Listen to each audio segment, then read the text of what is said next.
تو مسلمانوں نے اس کی بہت مدد کی، اور ایک صحابی تھے ان کا نام تھا حاتب۔ حاتب نے ان کو 10 دینار یعنی کہ 10 سونے کے سکے، گولڈ کوائنز، اور ایک چادر اور ایک خط بھی لکھ کر دے دیا مکہ شریف، مکہ والوں کے نام پہ۔ اور اس خط میں اس نے اس عورت کو دے دیا کہ جا کے مکے والوں کو دے دینا، اور اس خط میں اس نے یہ خبر دے دی کہ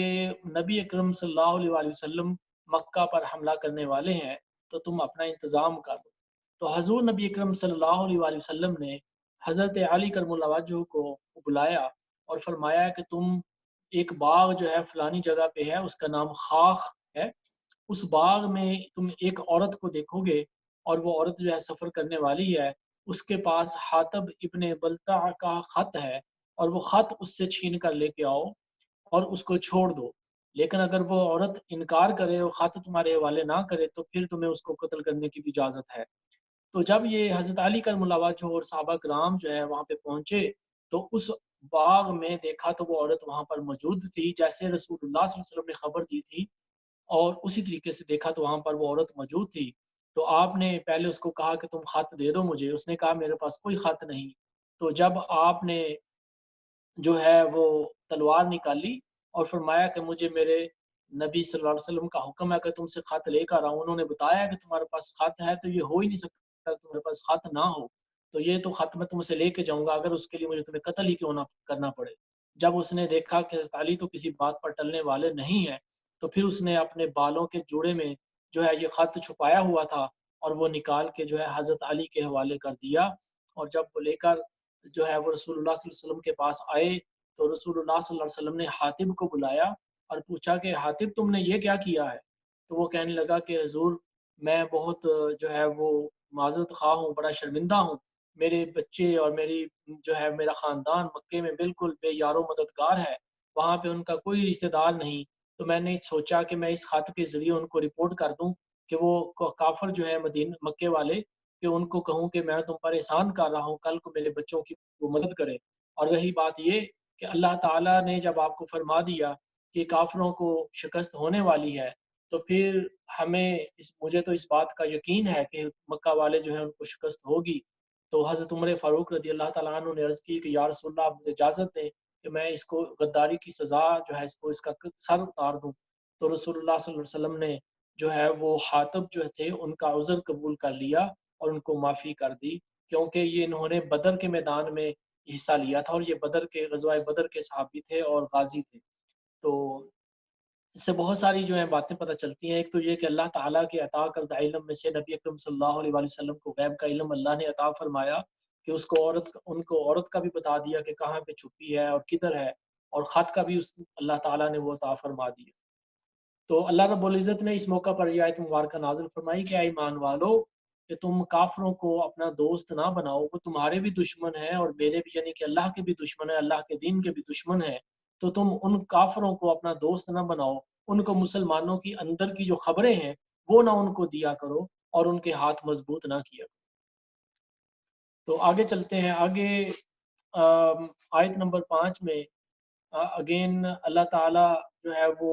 حضرت ابراہیم علیہ السلام کا جو ہے وہ واقعہ بیان فرماتے ہیں۔ آیت نمبر 3 کے اندر بھی حضرت ابراہیم علیہ السلام کا واقعہ ہے،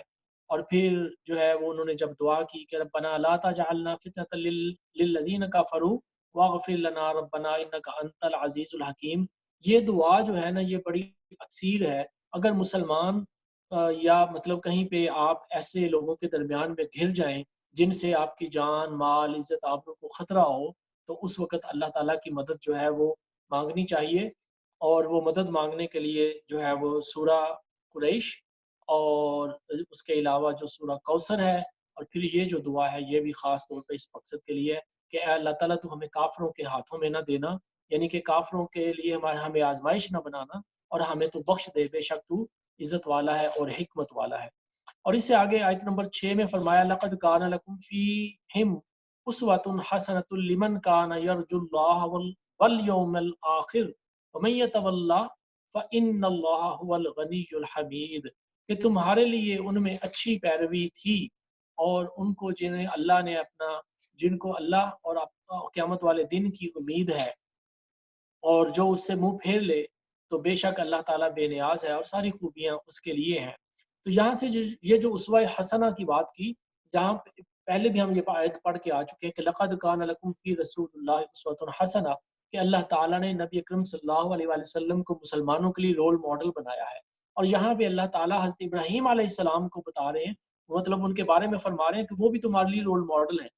اب یہاں سے پتہ یہ چلتا ہے کہ جو مومن ہے اس کو اللہ رب العزت اپنے نیک بندوں کا راستہ جو ہے وہ فرما رہا ہے کہ وہ تمہارے رول ماڈل ہیں، وہ تمہارے لیے رستہ ہے، ان کی پیروی کرو، ان کے راستے پر چلو۔ تو مومن کی پہچان ہی یہ ہے کہ وہ جو اللہ کے انعام یافتہ بندے ہیں ان کے رستوں پر وہ چلتا ہے اور ان جیسے کام کرتا ہے۔ اور یہی حضرات جو ہے وہ ایمان کی کسوٹی بھی ہے، یعنی کہ ایمان کو پرکھنے کا جو ہے طریقہ بھی یہی ہے۔ تو یہاں سے مطلب یہ پتہ چلتا ہے کہ اللہ رب العزت جو ہے وہ اپنے نیک بندوں کی پیروی کرنے کی، ان کا ساتھ اختیار کرنے کا جو ہے یہاں پہ لوگوں کو ترغیب عطا فرما رہے ہیں۔ آیت نمبر 8 میں فرمایا کہ تمہارے کچھ دوست جو ہے کچھ دشمن ہیں، اور تمہارے کچھ دشمن جو ہے وہ تم سے دوستی کریں گے، فرینڈشپ کریں گے، تمہارے دشمن ہیں وہ۔ اور پھر فرمایا کہ آیت نمبر 8 کے اندر لا ینہاکم اللہ عن الذین لم یقاتلوکم فی الدین، کہ جو اللہ تمہیں ان کافروں سے دوستی کرنے سے منع نہیں کرتا کہ جنہوں نے تمہیں گھروں سے نہیں نکالا، یعنی کہ تمہارے اوپر ظلم نہیں کیا، تمہارے پاس لڑائی جھگڑا نہیں کرتے، تمہیں قتل نہیں کرتے، تمہارے ساتھ جنگ نہیں کرتے۔ فرمایا کہ ان کے ساتھ احسان کرو اور ان سے انصاف کرو، بے شک اللہ انصاف کرنے والوں کو پسند کرتا ہے۔ اور اللہ تمہیں ان لوگوں سے منع کرتا ہے، آیت نمبر 9 میں فرمایا کہ جو تم سے تمہارے دین کے لیے لڑے، یا تم سے تمہارے گھروں میں سے تم کو نکالے، یا تمہارے ساتھ لڑائی جھگڑا کرے۔ تو اس سے یہ پتہ چلتا ہے کہ تمہارے گھر میں اگر کوئی چور یا ڈاکو آ جائے تو اس کے مقابلے میں کھڑا ہو جانا بھی یہ تمہارا حق ہے، اپنا دفاع کرنے کا حق ہے۔ اور لیکن جو کافر یا ایسے لوگ جن کے ساتھ تمہارا کوئی لڑائی جھگڑا نہیں ہے، تو ان کے ساتھ تمہاری دوستی کرنے سے تمہیں کوئی منع نہیں کیا گیا۔ تو منع ان لوگوں سے کیا گیا کہ جو لوگ جو ہے وہ اللہ تعالیٰ کے مطلب یہ ہے کہ جو اللہ کے بندوں کے ساتھ جنگ کریں اور لڑائی جھگڑا کریں، ان کے ساتھ دوستی کرنے سے منع کیا۔ اور اسی طریقے سے آیت نمبر 10 میں فرمایا گیا کہ جب مدینہ شریف میں کچھ خواتین جو ہے مکہ چھوڑ کے آ گئیں، تو اللہ تعالیٰ نے اپنے پیارے حبیب کو فرمایا کہ ان کا امتحان کر لو، یعنی کہ ان کو ٹیسٹ کر لو کہ یہ سچے دل سے آئی ہیں، کہیں یہ کوئی ویسے ہی اوپر سے تو نہیں بیان اوپر سے تو نہیں بن کے آئیں۔ مطلب کہنے کا یہ کہ وہ گھر چھوڑ کر آئیں، تو ان کا امتحان کر لو، ان کے ایمان کو اللہ تعالیٰ بہتر جاننے والا ہے۔ اور اگر تم دیکھو کہ یہ ایمان والیاں ہیں تو پھر ان کو واپس نہ بھیجو، یعنی کہ ان کو مکے والوں کے حوالے نہ کرو، ان کو رہنے کے لیے جگہ دے دو مدینہ شریف میں۔ اور یہاں سے جو ہے ایک مسئلہ یہ بھی پتہ چلتا ہے، اسی آیت میں فرمایا لا ہن حل لہم ولا ہم یحلون لہن، یعنی کہ مسلمان عورتیں جو ہیں، جو عورت مسلمان ہو جائے، یعنی کہ اس کی شادی ہوئی تھی، اس کا شوہر اور وہ عورت دونوں جو ہے وہ کافر تھے، پھر اللہ تعالیٰ نے ایک کو ہدایت دے دی، تو جو عورت ہے وہ اگر مسلمان ہو جائے تو وہ اگر اس کا شوہر جو ہے وہ مسلمان نہ ہو تو اس کا نکاح ختم ہو جاتا ہے، وہ عورت جو ہے اس کے نکاح سے نکل جاتی ہے۔ اور اللہ تعالیٰ یہاں پہ فرما رہا ہے کہ یہ کافر ان کے لیے حلال نہیں ہے، یہ ان کے لیے حلال نہیں اور وہ ان کے لیے حلال نہیں۔ تو فرمایا کہ ان کے جو کافر شوہر ہیں ان کو اگر ان کے ذمہ کوئی حق مہر ہے تو وہ دے کے ان سے جان چھڑا دو، ان مسلمان عورتوں کی جو ہے وہ جان چھڑا دو۔ تو مطلب کہنے کا یہ ہے، تو سادہ سی بات یہ ہے کہ کافر عورتیں مسلمان مردوں کو کافر عورتوں سے شادی نہیں کرنی چاہیے جب تک کہ وہ اسلام قبول نہ کر لیں۔ ہاں، اگر عیسائی ہو یا یہودی ہو جو صحیح عقیدے پر اپنے دین پر موجود ہو تو مسلمان اس سے شادی کر سکتا ہے، لیکن آج کل کی جو عیسائی اور یہودی ہیں وہ اپنے عقیدوں پر قائم نہیں ہیں اور اس میں فساد زیادہ ہے فائدے کی نسبت۔ اور پھر اس کے بعد فرمایا آیت نمبر 12 میں کہ یا ایھا النبی اذ جاءک المؤمنات یبایعنک علی الا یشرکن باللہ شیئا، یعنی کہ جب مسلمان عورتیں رسول اللہ صلی اللہ علیہ وسلم کے پاس حاضر ہوئیں اور بیعت کرنے کے لیے آپ کے پاس تشریف لائیں اور آپ کے پاس بیعت کی، تو اس وقت رسول اللہ صلی اللہ علیہ وسلم نے ان سے جو وعدے کیے بیعت کرتے وقت، وہ یہ وعدے اللہ تعالیٰ نے قرآن پاک میں یہاں پہ فرمائے۔ ایک بات تو یہ ہے کہ وہ اللہ کے ساتھ کسی کو شریک نہیں کریں گے، شرک نہیں کریں گے، اور دوسری بات یہ کہ چوری نہیں کریں گے،